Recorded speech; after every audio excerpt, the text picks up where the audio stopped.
Mira, hoy vamos a empezar el capítulo 6, que se llama Tiempo, Actividad e Historia. Cuando acabamos el capítulo 5, os dije que teníamos que hacer un intermedio, un interludio con Sartre para tratar de comprender algunos conceptos, algunos principios que él maneja, porque si no, el vocabulario de Simón nos puede resultar incomprensible.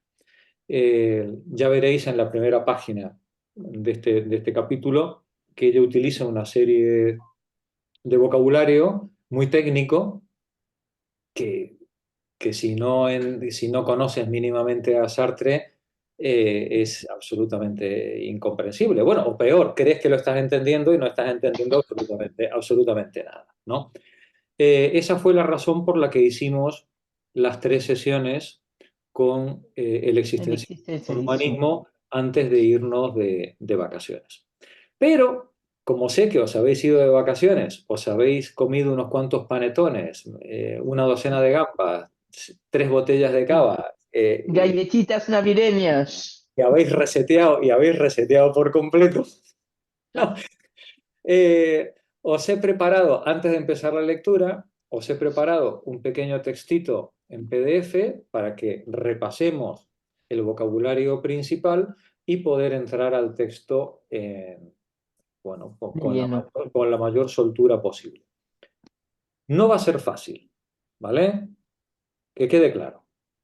El existencialismo es un humanismo, podríamos decir que es un caramelito de patio de colegio en comparación con el ser y la nada, ¿vale? No, no, no va a ser fácil. Y los conceptos sartreanos son conceptos de una enorme profundidad técnica. Dicen lo que quieren decir, exactamente lo que quieren decir, y para poder entender su significado con plenitud hay que comprender la totalidad de la obra del autor, ¿vale? No son cuestiones sencillas. No obstante, como bien decía Elida, a los fines del texto que estamos leyendo, la vejez, bueno, yo creo que entre el existencialismo es un humanismo y el textito que os voy a proponer ahora, un PDF que he estado escribiendo y reescribiendo, ya sabéis cómo soy, ¿no? Una y otra vez hasta los últimos 10 minutos. Con este textito, bueno, yo creo que podremos tener una idea aproximada de Pensamiento. qué quiere decir Sartre y qué quiere decir Simón cuando utilizan determinadas expresiones. Pero con todo, ya os lo dije antes, esto no es lo que dice Sartre, esto es asesinar a Sartre, ¿vale? Lo que yo hago, ¿sí? Yo lo explico eh, quitando toda la profundidad que tiene su pensamiento, dejándolo en una superficie más o menos entendible para quienes no han penetrado en profundidad en su obra, ¿vale? Por tanto, si lo que leímos del existencialismo es un humanismo y el pequeño esquema que vamos a ver ahora dentro de unos instantes os llama la atención, ya os lo dije antes de vacaciones, meteos en la obra de Sartre porque es pavorosa, es de una profundidad rara vez alcanzada en la historia del pensamiento, ¿vale? Tenemos un Merece, problema, merece, Jorge, que eso nos lo dices con todo. ya, se siente. Claro, Es que, es que es la verdad, es que es la verdad. Mirad, cualquier autor o autora de las grandes de la historia, en la que os metáis, le podéis dedicar la vida entera. Y en cualquiera de esos autores está la historia de la filosofía en su conjunto. A partir de Platón, a partir de Platón, toda la historia de la filosofía no es más que una nota a pie de página de Platón. ¿Vale? ¿Sí? Sí, Platón fue el inventor de la filosofía. ¿Vale? Y a partir de él, todos los que vinieron detrás, desde Aristóteles hasta Mario Bunge, ¿no? Todos los que han venido detrás, eh, han aprendido y discutido con y contra los maestros que le precedieron. Cualquiera de los filósofos y filósofas de la historia de la filosofía se ha construido con y contra Y en contra. toda la historia de la filosofía anterior. Por eso, en cualquier filósofo está, cualquier Toda la filósofo de categoría, ¿no? O filósofa de categoría, como los que estamos tratando, está la historia de la filosofía en su conjunto. Y cuando hablamos de cuando Sartre toca determinado, o Simone de Beauvoir toca determinadas cuestiones, está Platón, está Aristóteles, está Santo Tomás, está San Agustín, está Descartes, está Hume, está Kant, está Hegel, está Marx, está Freud, está la escuela analítica, está la escuela de Frankfurt, están todos. Está Heidegger. En todo este vocabulario que estamos manejando, está la Todos. historia completa de la filosofía. Por eso, yo tenía un gran profesor, Sergio Sevilla, ya jubilado, uno de los grandísimos, una de las eminencias de la Universidad de Valencia, que decía que el temario, la carrera de filosofía había que hacerla con 5 libros, uno por año, bien leídos. ¿Eh? Sí, tú léete un librito, cógete un librito, 5 autores, uno por año, oye, ¿vale? Venga, año 1, Platón, año 2, Aristóteles, año 3, 5 libritos, ¿vale? Eso sí, bien leídos. Y bien leídos está todo, todo, ¿vale? Entonces, por eso os quiero poner ante digamos, la magnitud de la tarea y la modestia de lo que queremos intentar. Nosotros queremos leer a Simón. Y para leer a Simón tenemos que entender Hay que dar esa. su vocabulario. Cuando ella dice determinadas cosas, dice lo que dice y no otra cosa. Y muchas veces lo que dice no es la literalidad de lo que dice, sino todo lo que está señalando y que no está explícitamente en el texto, ¿no? El Bueno, pues metatexto. eh, hacer ese pequeño ejercicio es de lo que trata este seminario. Intentar leer comprendiendo todo lo que está, o no todo, no, pero bueno, una buena parte de lo que está supuesto en el texto y no se explicita, ¿no? Bien, para esta primera página de este capítulo 6, yo me he propuesto que entendamos someramente qué quiere decir ser en sí, ser para sí y ser para otro. Voy a compartir pantalla y vamos a tajo. Decíamos que el existencialismo, decíamos antes de vacaciones, recordemos, es una corriente filosófica que había empezado con Kierkegaard. Decía Sartre, ¿os acordáis? En el existencialismo es un humanismo, decía que había dos existencialismos, uno religioso y otro ateo, ¿no? Bueno, pues Kierkegaard podría representar ese existencialismo religioso, mientras que podríamos decir que luego en la vertiente Heidegger y Sartre, bueno, pues vamos tendiendo casi progresivamente hacia el ateísmo. El existencialismo es una corriente filosófica iniciada por Kierkegaard que se centra en la existencia humana sin trascendencia. No hay más que ese sujeto arrojado al mundo. No hay más. El ser humano es un existente que se encuentra, se descubre él a sí mismo en un mundo que le preexiste. Él no ha elegido dónde está. Está arrojado a ese mundo.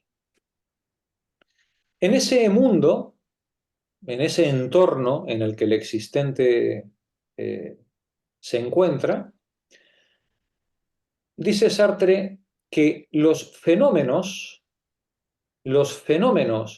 que se presentan a la conciencia no son una mera apariencia, sino que son el ser mismo de las cosas, no quedando tras el fenómeno ninguna otra cosa en sí, utilizando el vocabulario kantiano.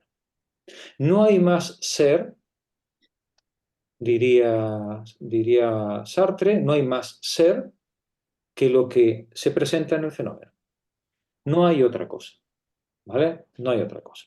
Esto, los que habéis estudiado filosofía, sabéis que tiene matices muy profundos, si entráramos en discusión con Kant, pero eso nos lo guardamos para el curso de epistemología que haremos más adelante, ¿vale? Quedémonos con esta idea. No hay más en el mundo que el fenómeno que se presenta a la conciencia. Lo que se presenta a la conciencia no es una mera apariencia, no es una mera fantasía, no es una ilusión, no es algo que oculte una realidad profunda. No, no. Lo que se presenta es lo que hay. No hay más que lo que se presenta. Los fenómenos que se presentan a la conciencia no son mera apariencia, sino el ser mismo. Ahora bien, este ser de las cosas se presenta de dos formas, como ser en sí y como ser para sí. Y ahora vamos a ver qué quiere decir esto. El ser en sí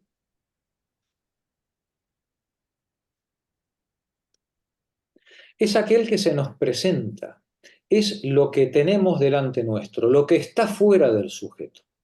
Es el ser de las cosas externas.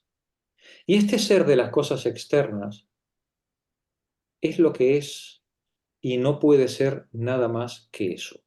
Una piedra, cuando se presenta a nosotros, es una piedra, punto.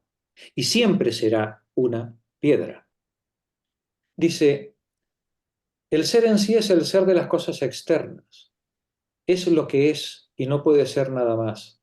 Carece de temporalidad, carece de temporalidad, carece de devenir, de toda razón de ser. No tiene una razón para estar. Está, simplemente. En esta categoría entran no solo las cosas distintas del ser humano, sino también su propio cuerpo, como algo externo a la conciencia. Cuando me duele la pierna, o cuando el niño pequeñito empieza a mover las manos y los pies y se queda fascinado con que su cuerpo hace cosas eh, con una relativa independencia de sí, él de pronto toma conciencia de que su cuerpo es algo relativamente independiente de sí mismo. Nuestro cuerpo, para nuestra conciencia, también asume la forma de algo externo, de una cosa, como cuando nos cortamos las uñas, ¿no? Como cuando rascamos o cuando miramos nuestro pie, si está en buenas condiciones o en malas condiciones, si está hinchado o no está hinchado. De pronto sentimos una ajenidad de esa parte de nuestro cuerpo para con respecto a nuestra conciencia. ¿Y cuántas veces no nos hemos mirado al espejo y nos hemos preguntado quién es ese extraño ajeno a nosotros que la imagen nos devuelve? Digamos que de alguna manera nuestra conciencia es consciente de que ese cuerpo es una ajenidad para nosotros. Dice, en esta categoría entran no solo las cosas distintas al hombre, al ser humano, sino también su cuerpo como algo externo a la conciencia. Y también el pasado. Cuando nosotros pensamos en nuestro pasado, pensamos en nuestro pasado como algo separado de nosotros mismos. Inclusive la situación, el entorno en el que estamos, es algo ajeno, separado a nosotros mismos, aunque lo padezcamos. Y tanto el pasado como el entorno y sobre todo la muerte son lo que nos pone ante la pista inapelable de que ese cuerpo que estamos viendo no es otra cosa que un ser en sí. ¿Vale? El ser en sí es eso que tenemos fuera, que puede ser inclusive nosotros mismos, en nuestro presente, en nuestro pasado, puede ser nosotros mismos, y es sobre lo que la conciencia reflexiona, sobre lo que la conciencia piensa. Por el contrario, el ser para sí es precisamente el ser de la conciencia. Entonces tenemos ya dos elementos. Las cosas que se presentan a la conciencia, decía Sartre, se pueden presentar principalmente de dos formas. Ya veremos luego que son tres, pero principalmente de dos formas. El ser en sí, todo lo que es ajeno, y el ser para sí, que es la conciencia. La conciencia toma conciencia de su existencia, precisamente en el encuentro ante las cosas que le son ajenas. Dice, la conciencia solo puede mostrarse, solo puede aparecerse ante algo distinto de ella misma, un ser en sí. Cuando la conciencia se enfrenta a la cosa, no solamente la conciencia hace presente a esa cosa en forma de fenómeno, sino que en el mismo acto en el que el fenómeno aparece, la conciencia se hace consciente de sí. La conciencia solo puede mostrarse, solo puede aparecer ante algo distinto de ella misma, un ser en sí. La conciencia, que es el ser para sí, es el manifestarse de un objeto, un ser en sí, a un sujeto que en el mismo acto se autopercibe. En el momento en el que el sujeto entra en contacto con lo externo, en ese momento el sujeto no solamente toma conciencia de lo que hay fuera, sino que toma conciencia de sí mismo. Pero fijaos qué paradoja, porque para que ello sea posible, el ser para sí tuvo que poner una distancia con las cosas de su mundo. Y esto, las psicólogas, lo sabéis sobradamente, porque es uno de los primeros pasos en la construcción del sujeto. El tomar conciencia de la separación entre el niño y el mundo, entre el niño y su madre, entre el niño y el entorno que tiene, ¿no? Y es más, entre el niño y su cuerpo. De ahí la tremenda sorpresa del niño cuando descubre sus manitos y sus pies, ¿no? Sí, de pronto se da cuenta de que ahí hay algo que puede manejar, ¿no? La separación del sujeto de su entorno es lo que construye, podríamos decir en otro lenguaje, la identidad.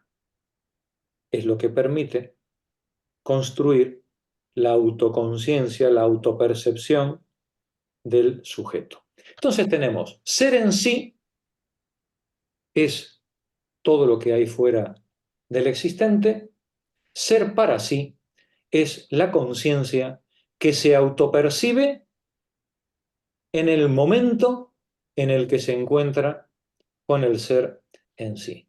Pero para que eso sea posible, para que el existente como conciencia pueda representarse lo que tiene a su alrededor, tiene que crear, tiene que crear la negación y la nada. Diríamos en otro vocabulario, es en el hiato que nos separa del otro donde construimos nuestra identidad. Es en la separación, en la negación del mundo, donde nos construimos como sujetos. El sujeto tiene que negar su comunión con lo que le rodea y crear una nada, una distancia entre él y el mundo, la separación sujeto-objeto. Dado que para que se manifieste el objeto a la conciencia, el sujeto debe distanciarse de ese objeto creando una nada, un vacío entre ambos.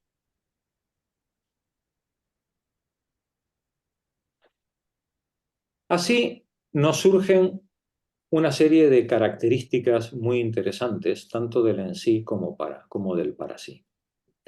El en sí, nos dice el autor, es siempre idéntico a sí mismo. El en sí es la cosa, es lo que está ahí, aunque seamos nosotros mismos. Pero es una cosa. Es inerte, es lo que es. Carece de devenir, de temporalidad. Mi cuerpo, que yo puedo mirar hoy, no es un cuerpo en proceso. Mi cuerpo es un resultado. Es el resultado de un pasado. Y como pasado, ya no puede ser más que lo que es. Pudo ser otra cosa. Hoy no. Hoy mi cuerpo solo es. Mi cuerpo es el resultado de mi historia anterior. Y como resultado de mi historia anterior, es inerte. Tal es así que si yo muriera en este mismo momento, yo ahora sería un cacho de carne. Y no hay más. Si puedo seguir teniendo un proyecto, si puedo seguir autoconstruyéndome, es precisamente porque no estoy muerto. Pero lo que yo he sido hasta ahora ya no puede cambiar. Puede cambiar lo que hay de ahora hacia adelante.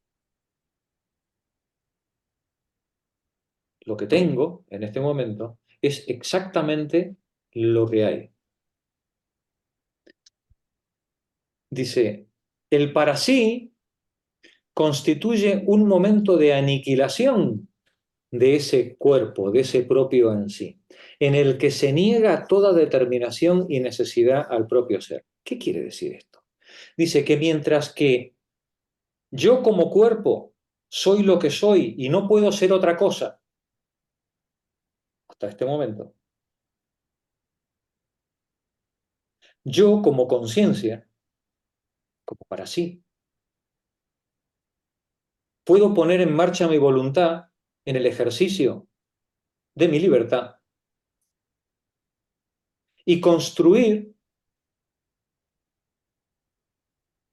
un posible proyecto o poner en marcha un posible proyecto que me lleve a otras condiciones de mi cuerpo, de mi existencia.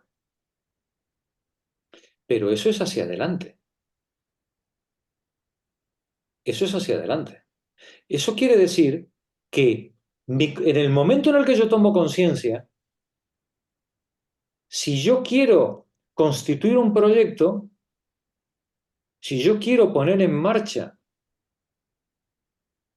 alguna autoconstrucción mirando hacia el futuro, yo tengo que aniquilar ese cuerpo inerte que en este momento tengo, que es producto de mi pasado, y negarle toda determinación causal. Él es lo que es producto de la historia, pero a partir de ahora no. En el momento en el que soy consciente de eso, ese en sí se transforma en el sustrato de mi proyecto. Y por tanto, a partir de este momento, toda determinación que hubiera podido sufrir queda nuevamente abierta. El ser humano, al menos el ser humano, no sabemos cómo piensa un perro, no sabemos cómo piensa un caballo, ni sabemos cómo piensa un marciano. ¿Vale? Pero al menos el ser humano, o diríamos, estamos ante un existente con el ser humano que, en tanto que es conciencia, en tanto que es para sí, es libertad absoluta. Es una existencia que en su conciencia se construye a sí misma, eligiendo lo que ha de ser, con independencia de toda limitación. El ser humano, en el momento en el que toma conciencia, en el momento del para sí, se erige de necesidad en posibilidad y se constituye en autoconstrucción. Se erige en proyecto. En el momento en el que el ser humano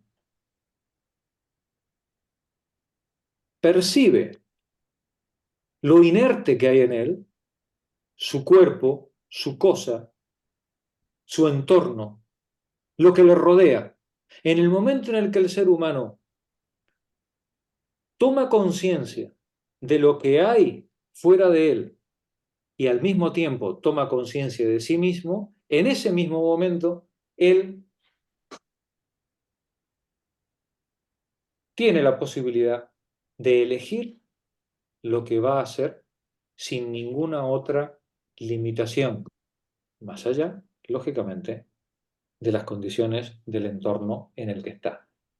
El ser humano, en ese momento de la conciencia, deja de ser lo que es, deja de ser necesidad para transformarse en posibilidad. Deja de ser lo dado, lo inerte, para constituirse, para poder constituirse en una autoconstrucción, en un proyecto, en un lanzar hacia adelante, en un lanzar hacia el futuro.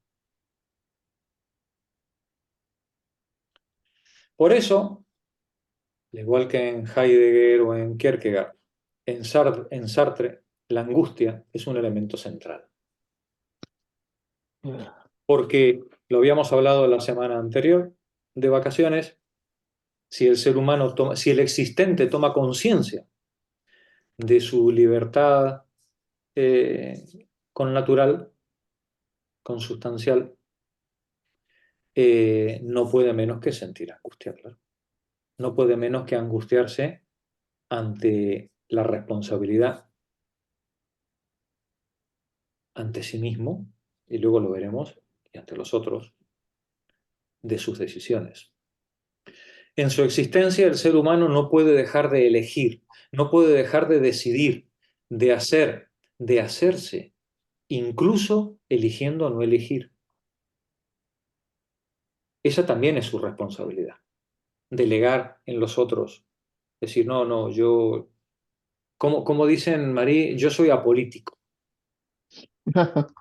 Soy apolítico, ¿no? Sí, esa también es una decisión tuya, la de dejar en los otros esa decisión. El ser humano, el existente, está condenado a ser libre. De ahí la tremenda angustia que acompaña a cualquier ser humano con un mínimo de neuronas, ¿no? Cualquiera con dos dedos de frente carga sobre sí la mochila de la responsabilidad de sus actos. Hay que ser muy necio, muy necia para pensar que estás libre de esa responsabilidad. Porque querer huir de esa angustia implica no querer hacerse cargo de la propia existencia. Exige mala fe. Otra palabra que hemos oído mucho a Simone de Beauvoir, ¿no? Exige mala fe, exige autoengaño, exige creer que se puede renunciar a la propia libertad. Pero la angustia es tan inmediata al ser humano como su libertad. Por lo que, con mayor mala fe o menor mala fe, la angustia acompaña al existente hasta la muerte. Lo acompaña hasta que la muerte vence a la vida y deja al ser humano reducido a una masa inerte, a un puro en sí.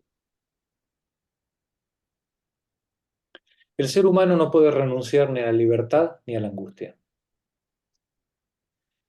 Es la condena de Sísifo, la condena de estar tomando permanentemente decisiones, permanentemente apuntando a un futuro que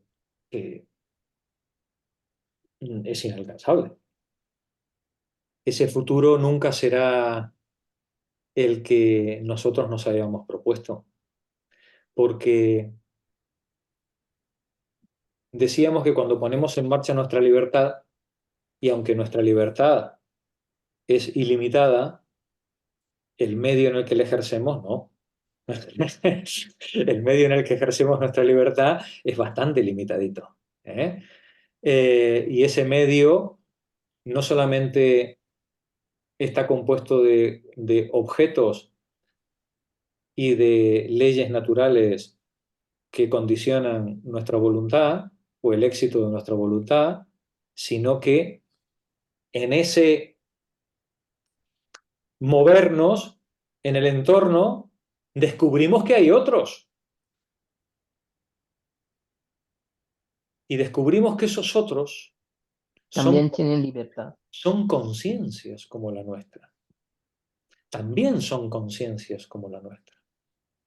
Unas conciencias, como dice Marie, también llenas de libertad y de angustia, que también quieren construir, quieren ejercer su voluntad a partir de sus en sí inertes, quieren construir sus proyectos.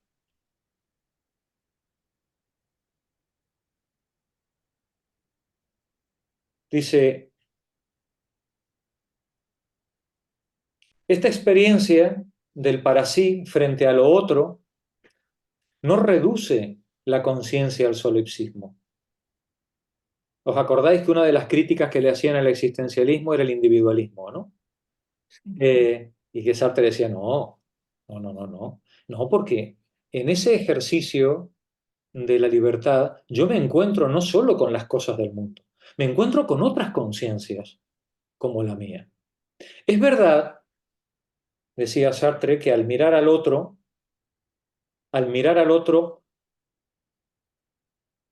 objetivamos,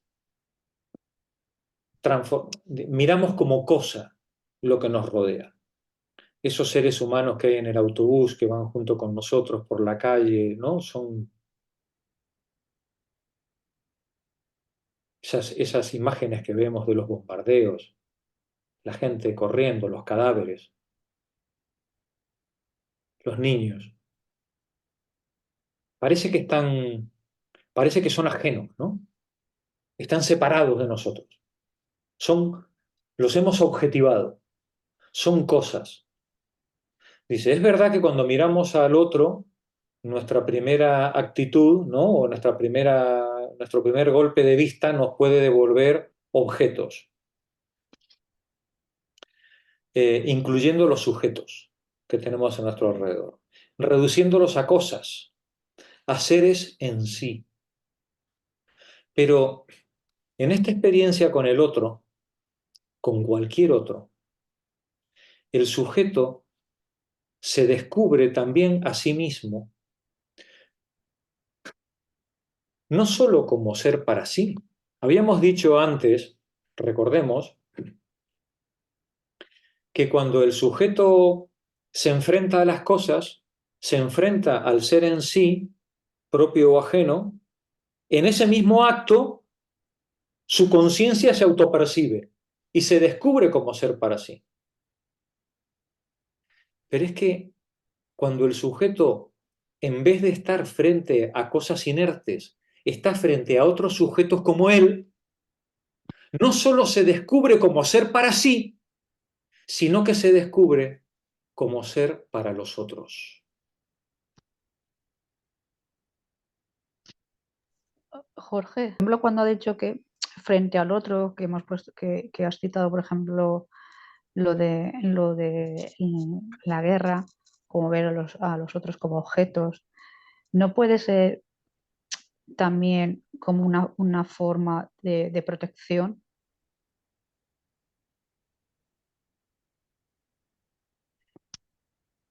Bueno, eh, Aparte de que el conflicto, cuando no sí, está en tu casa o cerca de tu casa, se ve lejos, por ejemplo, para la gente que no tiene esa empatía, pero también como una forma, a lo mejor, el cerebro de protegerse.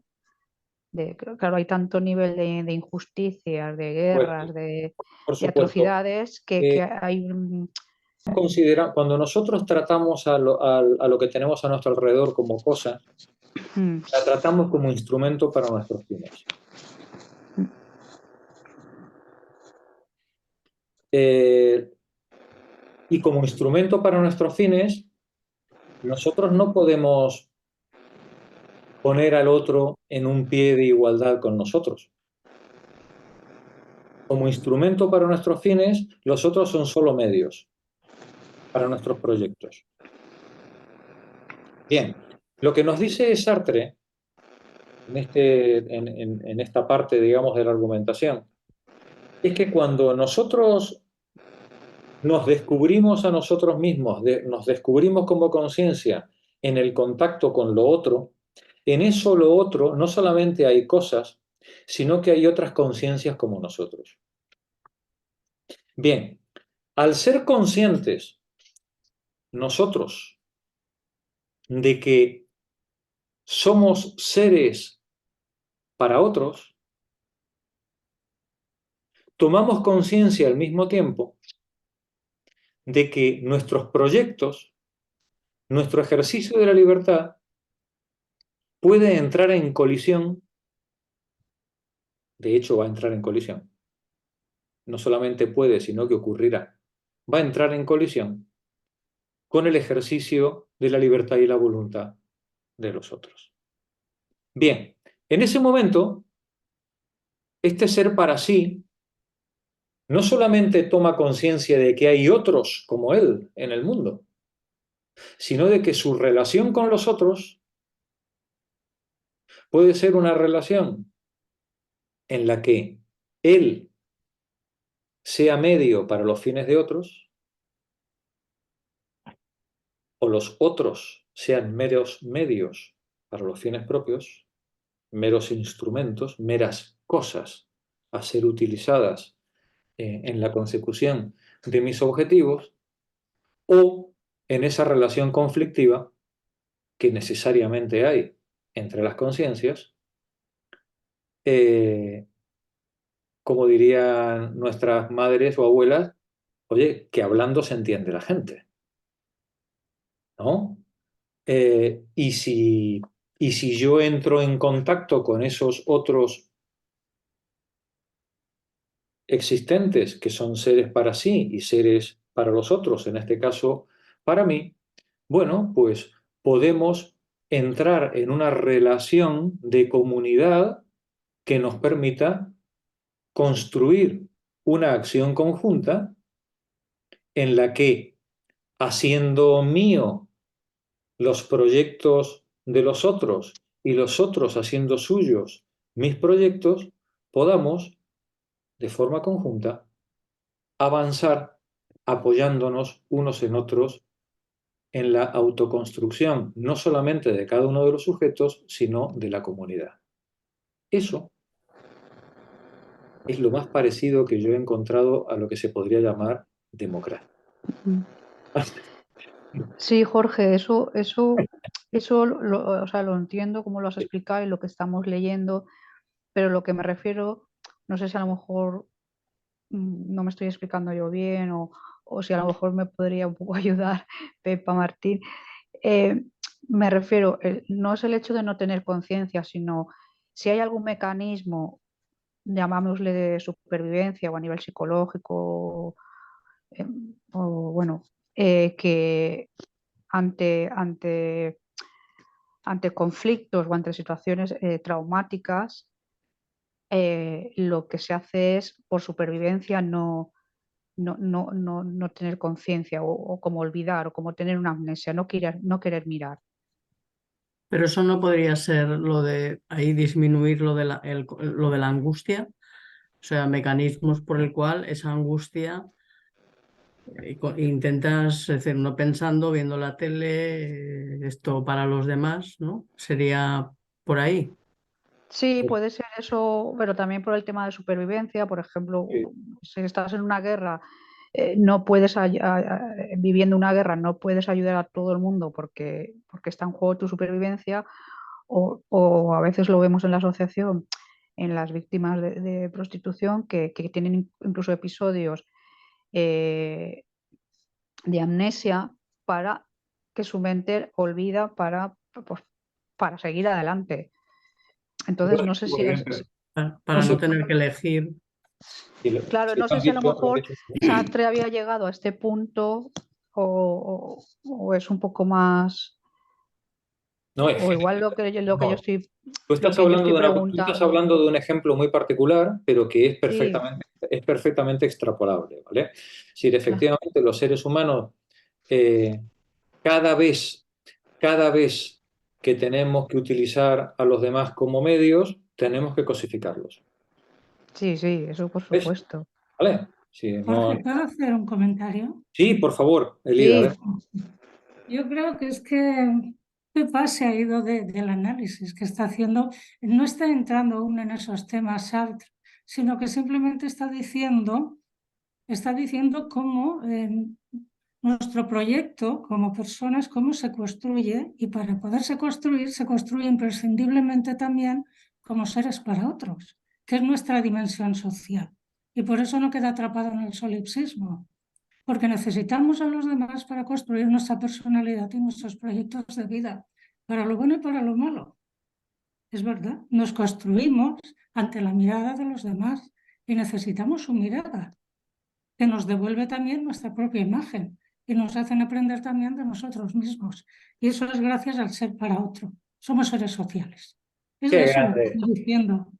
No es eso. Qué- Y luego ya el mundo ese en que vivimos pues puede llevar Pues todo lo que tú has dicho, Pepa, y muchísimo más. A ver, yo creo que lo que estás diciendo de la aclaración de Lida a mí me ha parecido perfecta.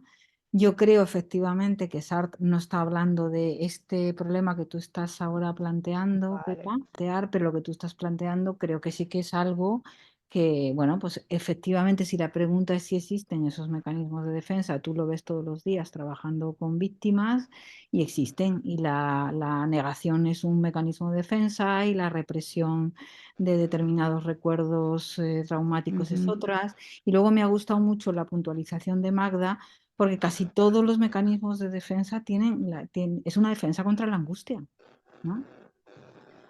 Pero claro, es verdad que creo que ahora, por lo que nos está contando Jorge, estamos viendo en este texto, no está hablando de esto, está hablando Vale. pues como de distintas categorías, ¿no? Por las que no sé si son tiempos lógicos o cronológicos por las que pasa el sujeto, pero es una manera de categorizar, ¿no? El sujeto como ser en sí, ser para otro.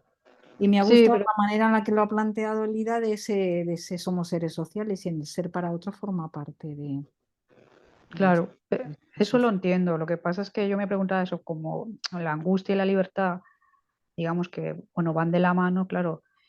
En estos casos, eh, el tema de la conciencia, pues, es complejo. Sí, lo No, que pasa es que si Pepa está pensando en una persona que ha tenido pocas oportunidades para elegir desde el punto de vista de las condiciones materiales o de explotación, entiendo que no quiera ver la mala fe en esa Claro. ausencia de conciencia o en ese adormecimiento de la conciencia. Vas por ahí, ¿no, Pepa? Sí, sí. Y bueno, esas Entonces, situaciones y cualquier otra donde el individuo pues y claro, y cualquier otra donde el individuo está más que no ha tenido ninguna condenado. oportunidad o Lo que pasa es que niños y eso por niñas, supuesto. Lo que pasa es que claro. esto como planteamiento teórico a mí me parece impecable porque yo creo que si no, aunque sea a nivel teórico, no apelamos a la responsabilidad del sujeto, ¿no? O a tener claro que el sujeto tiene una responsabilidad sobre su propia vida, estamos colocando al sujeto también siempre en un punto de minoría de edad y de Ya, la sí, sí, única sí, sí. dignidad posible que tiene, que es la de tener una responsabilidad y una conciencia de sí mismo.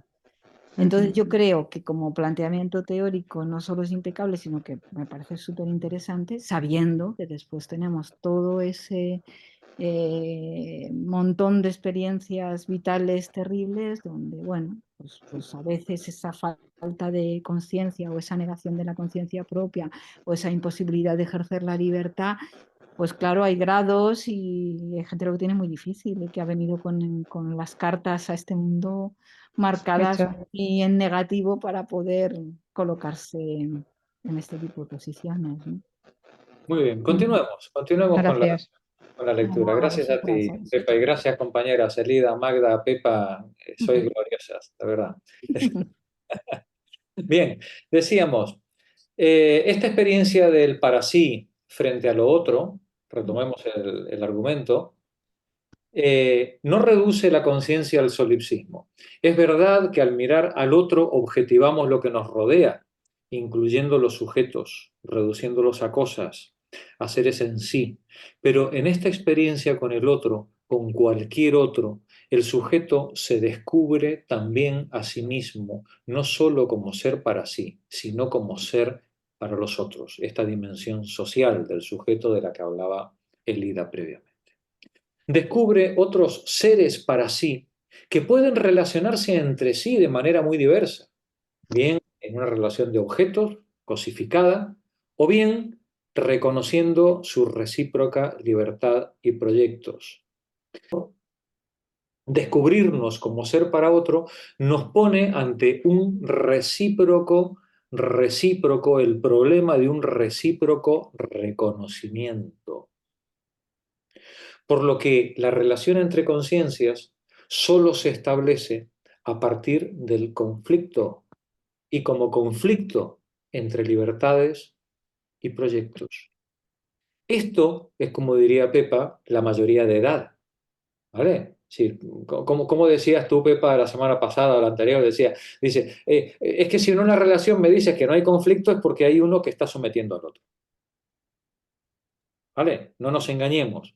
todas las relaciones humanas son necesariamente conflictivas porque enfrentan voluntades y libertades diferentes. Porque las relaciones humanas son el contacto, implican el contacto, exigen el contacto entre voluntades y libertades y proyectos diferentes. Por tanto, son consustancialmente conflictivas.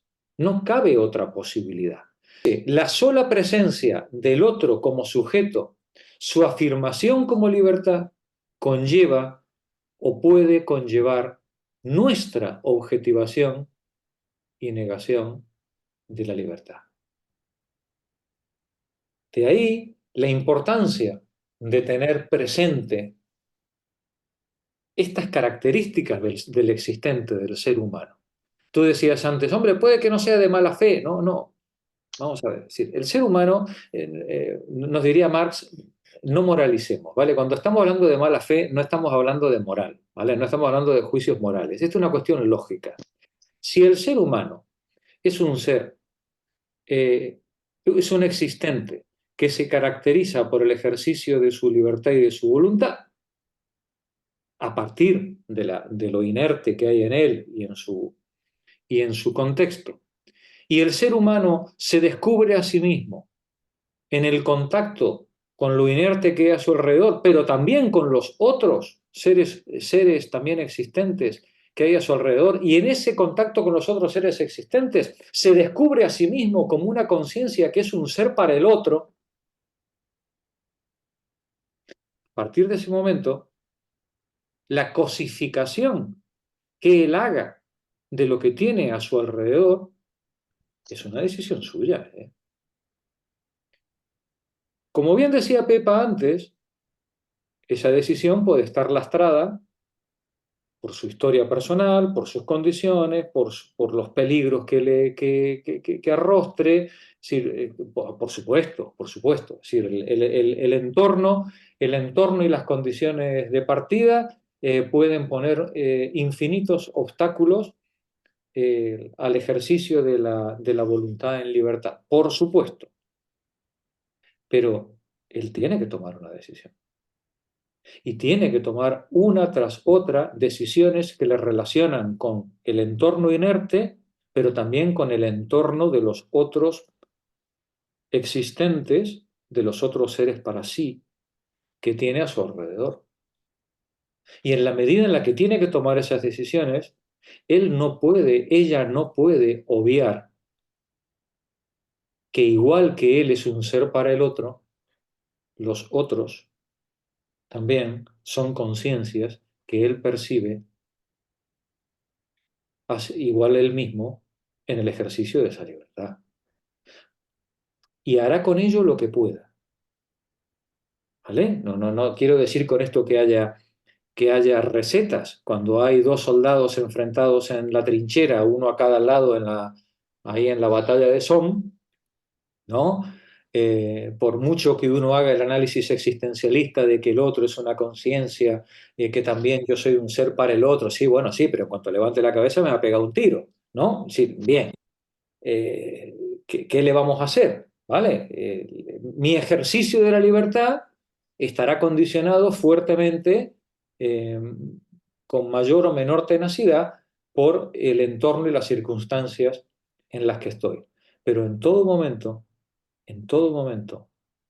yo tengo que ser consciente de que estoy ejerciendo mi libertad y que tengo que decidir si cosifico al otro o lo considero un existente igual que yo. Y eso, Pepa, conlleva angustia. Ya. Y Lo para, que pasa y para vivir, como decía Pepa, como decía Magdalena, pues bueno, pues esa angustia tendré que ver cómo la manejo. Claro, pero yo creo que yo creo que lo que chirría un poco, ¿vale? Creo, ¿eh? Es que, claro, estamos hablando aquí del sujeto en general, ¿no? Pero yo creo que si después pensamos en esas situaciones que son situaciones claras de explotación, donde unos sujetos colocan a otros sujetos en una situación de objeto, está claro que desde ahí ya la cosa la podemos ver de otra manera. Un preso que esté en una celda. Si el guardián se va y deja la puerta abierta, ¿el preso se queda en la celda? Los habrá que sí y los habrá que no. Es ahora que no. ¿Verdad? Bien, pues si el preso tiene la posibilidad de elegir entre salir o no salir, es porque tiene la posibilidad de elegir. Otra cosa es que la puerta esté abierta o no esté abierta y que el guardián esté o que el guardián no esté. Y que hay gente que no tendrá nunca esa posibilidad. Y hay gente que nunca tendrá esa posibilidad. Y es más, y habrá gente que prefiera quedarse dentro de la celda aunque Teniendo la posibilidad la de puerta, salir. Claro, la puerta esté sí, porque abierta. el miedo paraliza. Porque al El miedo a final, lo que hay fuera de la caverna. ¿no? claro, Sí, porque al final nuestro cuerpo es heredero de toda nuestra historia. claro. Tú no puedes quitarte la historia de en sí. Pero Y luego, pero en cada momento de tu historia, tú has tenido la posibilidad de elegir. ¿Lo habrás hecho o no lo habrás hecho? Pero has tenido tu posibilidad de elegir. Lo que ocurre es que esa posibilidad de elegir ha estado lastrada, lógicamente, por tu historia y por las condiciones del entorno en el que estás. Permíteme, y, Pepa, y- que continúe. vale. Permíteme. Dice el texto, existir, en última instancia, es superar el en sí que somos, es ir más allá del cuerpo inerte que es producto de nuestra historia, es superar el en sí que somos, producto de nuestro pasado ya inerte, proyectándonos hacia el futuro, en el ejercicio de nuestra libertad, tomando decisiones, poniendo en marcha nuestra voluntad en la situación en la que estamos, el entorno, los otros, con que nos encontramos. Estamos donde estamos y tenemos la historia que tenemos, pero en cada momento de nuestra historia estamos abocados a tomar decisiones, salir o no salir de la celda. Estamos abocados. Dirás, no, yo es que soy el resultado de mi historia. Sí, sí, tú eres el resultado de tu historia, pero eso fue en el instante anterior. En este, Eres el actor. tú puedes tomar una actitud diferente. Puedes, lo harás o no lo harás. Y de lo que hagas, tendrás que rendir cuentas. Tendrás una responsabilidad. De ahí la angustia. Fíjate, si el preso que hemos puesto de ejemplo se quedara tan feliz en su celda, no habría ningún problema, no tendría ninguna angustia. El problema de este preso que hemos puesto de ejemplo es que va a sentir una terrible angustia, tanto se quede como salga. Porque si se queda, estará angustiado por el hecho de haberse quedado. Y si sale, estará angustiado por los miedos de lo que acarreará en la salida. En cualquiera de las dos situaciones, él sabe que está tomando la decisión. Solo de mala fe, diría Simón o Sartre, solo de mala fe, él podría decir, no, yo me quedo aquí porque es lo que está mandado. Es lo que está mandado. Y entonces la pregunta es, entonces, ¿para qué hacía falta el guardián? Si hacía falta el guardián y hacía falta una puerta, es porque lo mandado requería algo más, ¿no? que el mero ser mandado, ¿no? Bueno, pues ya vemos, digamos que aún en casos hipotéticos y absurdos y ridículos como este que acabamos de poner, al final, en cada instante, ese cuerpo inerte, nos dice Sartre, tiene que tomar decisiones. Y a mí me gustaría que con esto fresco en la cabeza leyéramos la primera página del capítulo. ¿vale? Para ahora que tenemos el vocabulario más o menos metido en la cabeza. En la edición mía, página 447, capítulo 6, tiempo, actividad, historia. Magdalena, por favor, lentamente. Me he leído la primera frase, no creas tú que... En fin. Existir para la realidad humana es temporalizarse.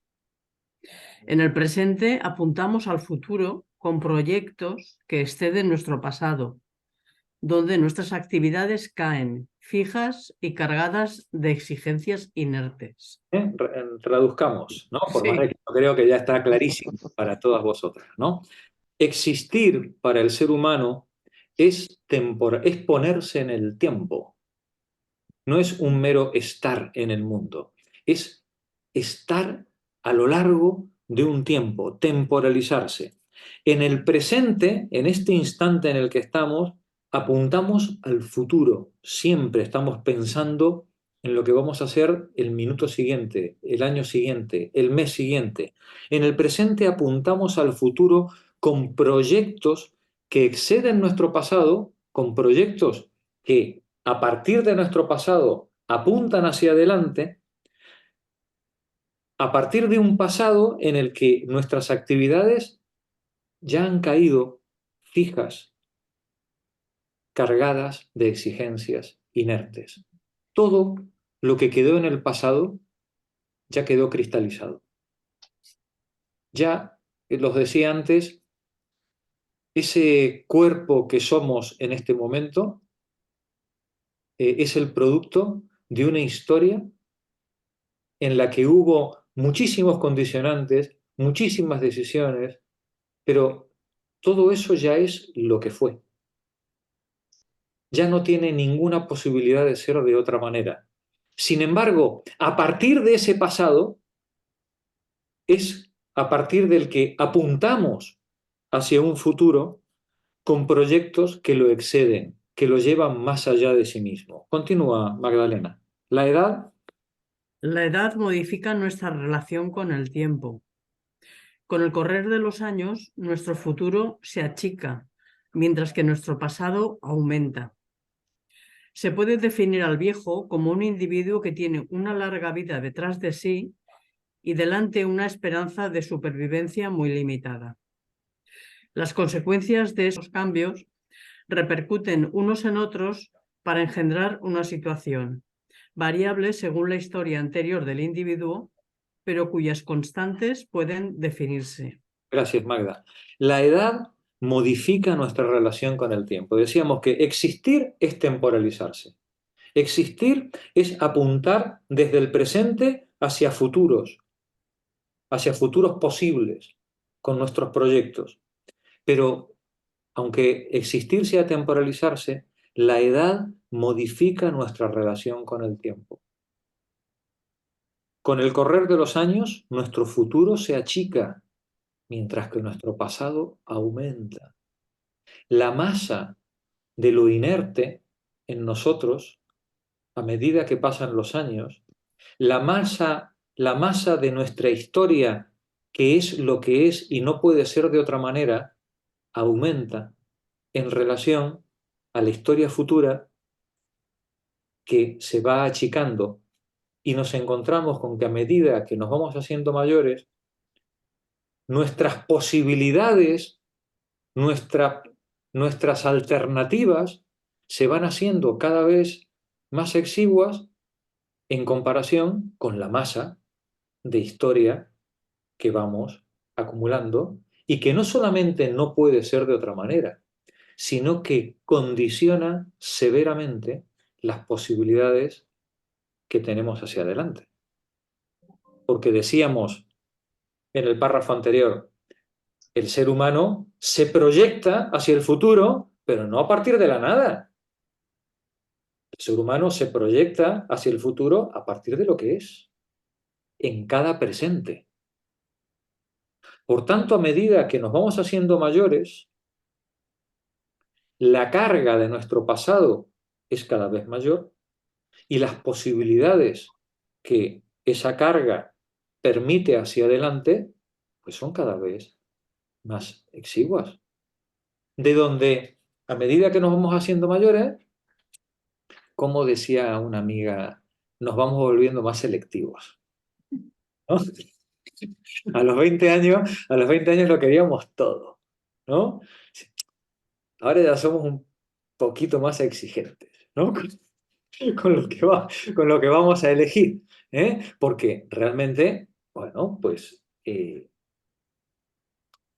cada vez nos encontramos más limitados por las decisiones, por lo inerte que hemos ido acumulando en nuestra historia anterior, que es la que es, para bien y para mal. Continúa, Magda. Y ante todo, ¿qué es tener su vida detrás de sí? Sartre lo ha explicado en El ser y la nada. El hombre no posee su pasado como posee una cosa que puede tener en las manos y mirarla bajo todos sus aspectos. Mi pasado es el en sí que soy, Sí. coma, en Vale. tanto lo he dejado atrás. Vale. Para tenerlo es preciso que lo tenga en existencia por medio de un proyecto. Si ese proyecto es conocerlo, es preciso que lo presentifique rememorándolo. Detente un momentito. Sí, Dice, mi pasado es el en sí, es la cosa inerte, es el en sí que soy, en tanto lo he dejado atrás. Para tenerlo, para poder decir que cojo mi pasado, para tenerlo es preciso que lo mantenga vivo, que lo mantenga en existencia por medio de un proyecto. Por ejemplo, voy a escribir mis memorias. ¿Vale? Mi proyecto va a ser escribir mis memorias. Yo soy Chateaubriand, ¿no? Y digo, pues voy a escribir mis memorias, ¿no? Claro, al escribir mis memorias, yo me sé, fijaos que tremendo, porque mi pasado era mío, ¿verdad? Pero no es mío en el sentido de mi para sí, de mi conciencia. Mi para sí, mi conciencia, es conciencia de lo que me está ocurriendo ahora. Cuando yo me refiero al pasado, cuando yo pienso en el pasado, en toda mi historia inerte, me estoy separando de mí. Esa historia inerte se transforma en una en sí, en una cosa, en un objeto que yo voy a analizar. Al enfocarme hacia mi pasado, me separo de él y lo pienso como algo diferente de mí. Esto es curioso, porque todos vivimos el pasado con una magia como si fuera, como si estuviéramos, entre comillas, reviviéndolo. Pero realmente no lo podemos revivir. Nosotros del pasado solo podemos tener imágenes sueltas, y es más, y la mayoría de nosotras nos las inventamos a las imágenes, ¿no?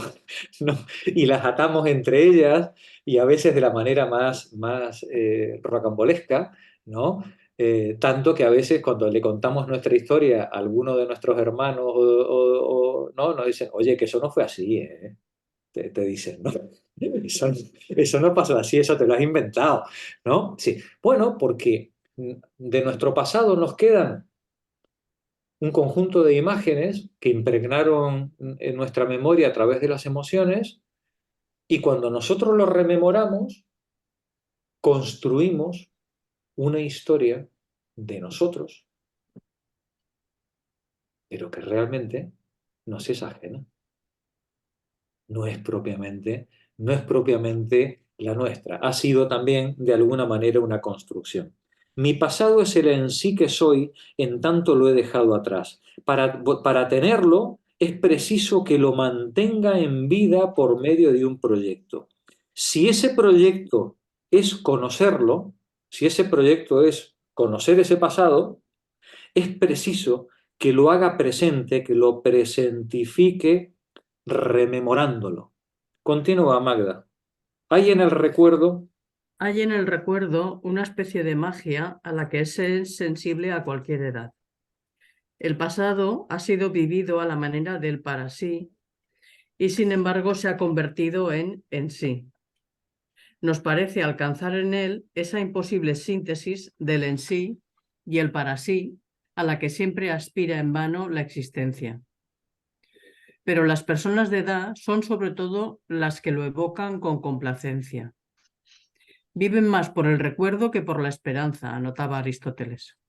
En Mémoire intérieure, Nouveau Mémoire intérieur, Mauriac se inclina a menudo con nostalgia sobre el muchachito que ha sido y cuyo universo le parece más real que el mundo de hoy. En un blog de notas reciente escribía: el hombre viejo, aunque no vuelva a la infancia, regresa a ella en secreto. Se da el gusto de llamar mamá a media voz. Esta predilección por los días pasados es un rasgo que se encuentra en la mayoría de los viejos e incluso por eso mismo se hace sentir con más evidencia la edad que tienen. ¿Cómo se explica? ¿Y en qué medida pueden recuperar el tiempo perdido? El futuro es el que decide si el pasado es viviente o no. Observa Sá. el futuro, el bestial, ¿no? El futuro es el que decide si el pasado es viviente o no. Cuando nosotros miramos hacia el pasado, cuando nosotros le queremos contar a alguien cómo fue nuestra infancia o qué nos pasó en la juventud, no le contamos lo que nos pasó. Sería imposible, harían falta 70 años para contarle lo que fue. Lo que le contamos es lo que es significativo para este presente en el que estamos contando la historia. Y te voy a contar cómo fue aquello que me trajo desde entonces hasta lo que soy ahora. Es el futuro el que decide si el pasado es viviente o no, observa Sartre. Continúa. Un hombre cuyo proyecto es progresar se despega de su pasado, define su antiguo yo como el yo que él ya no es y se desinteresa de él. Por el contrario, el proyecto de ciertos para sí implica el rechazo del tiempo y una estrecha solidaridad con el pasado. La mayoría de los viejos se encuentran en esta situación. Rechazan el pasado porque no quieren decaer. Definen su antiguo yo como el que siguen siendo. Afirman su solidaridad con su juventud. Aunque hayan superado la crisis de identificación y aceptado una nueva imagen de sí mismos, la buena abuela, el jubilado, el viejo escritor, cada uno guarda la íntima convicción de haber permanecido inmutable. Evocando recuerdos justifican esa seguridad. A las degradaciones de la senectud oponen una esencia inmutable y se cuentan incansablemente el ser que fueron y que sobrevive a ellos. A veces escogen reconocerse en el personaje que los halaga más. Son para siempre aquel excombatiente, aquella mujer adulada, aquella madre admirable, o resucitan la frescura de su adolescencia, de su primera juventud. De preferencia se vuelven como Mauriac hacia el periodo en el que el mundo adoptó para ellos su rostro, en que se definió el hombre que ha llegado a ser, la infancia. Dice, de preferencia, me encanta esto, ¿no? Dice, ¿qué momento elegimos en el que queremos reconocernos, ¿no? Pues aquel en el que nos parece que es el que ha dado forma a lo que somos hoy. Todo lo demás, como diríamos, son ensayos fallidos, ¿no? Continúa, termina el párrafo, Magda. Toda su vida, a los 30, a los 50 años, han seguido siendo ese niño, en tanto ya no lo eran. En el momento en que lo recobran y se confunden con él, tienen también 30 años o 50 u 80. Escapan a la edad. Pero, ¿qué pueden recobrar? ¿En qué medida la memoria nos permite recuperar nuestras vidas? ¿Qué pueden recordar? ¿En qué medida la memoria nos permite recuperar nuestras vidas? Esa memoria que hemos construido en base a fragmentos, ¿no? A fragmentos, a imágenes, sentimientos que han quedado ahí sueltos y hemos atado con un pespunte grosero, hemos ido hilvanando, ¿no? Un parche con otros y con eso nos hemos construido una historia, ¿no? Dice, ¿en qué medida la memoria nos permite recuperar nuestras vidas? Bueno, así empieza el capítulo. Os pido perdón por la chapa sartreana del No, principio, no, fue muy interesante. pero creo que os habéis, No se entiende. Si no, creo que en sí, esta primera página os habéis dado cuenta que si no hubiéramos hecho ese No lo hubiéramos ejercicio, entendido. esto era japonés, ¿no? Esto era japonés, ¿no? Pero de todas formas, a mí lo que me ha maravillado es que si lo que has expuesto es como si fuera una especie de cómic, algo muy sencillo, no entiendo lo que debe ser la carrera de filosofía, estudiarla y conseguir aprobar. Aquí tiene que ser... Tú tienes la expectativa muy alta, ¿no? Bueno, los demás no entendemos lo que tiene que ser estudiar la carrera de medicina y aprobarla. Medicina, Pues no tiene nada que ver con esto. Nos parece Se mucho muy entiende. complicado. Es más memorística. Al final, en todos lados se aprende también con apuntes, ¿eh? No te vayas tú a hacer ilusiones tampoco.